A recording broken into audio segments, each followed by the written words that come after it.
Order of operations. This is a digital lesson and it teaches students the order that they do operations. And we use the acronym PEMDAS, or Please Excuse My Dear Aunt Sally. And it explains on slide 2 why we need order of operations. So here's an example.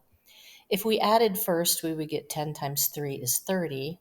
If we multiply first, we get 6 plus 12 is 18.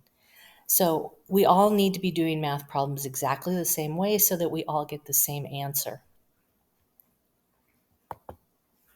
And here it explains what the acronym means. So please excuse my dear Aunt Sally, parentheses first, then exponents, then multiply and divide from left to right, and then add and subtract from left to right.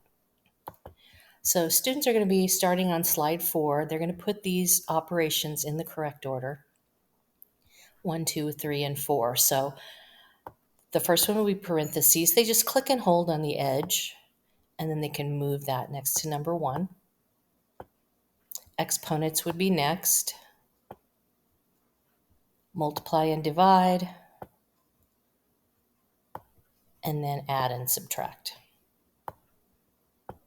So just reinforces for the students the order of the operations. And then students are going to be doing some problems using order of operations. So it starts out with some simple problems and gets a little more difficult as they go.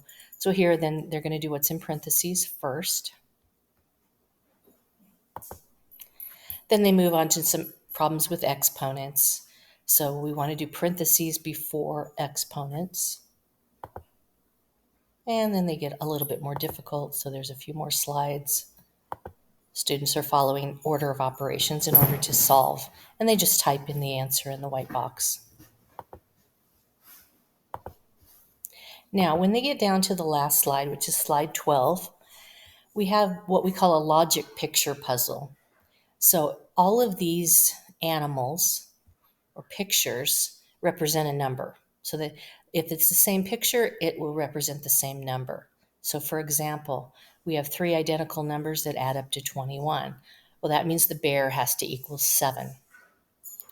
On the next row, you've got 7 plus 2 identical numbers that equal 15. So if 7 plus 8 is 15, these 2 foxes have to be 4s, and so on. So when they get down to the end, they're using order of operations to get the final answer. So that is a digital lesson on order of operations.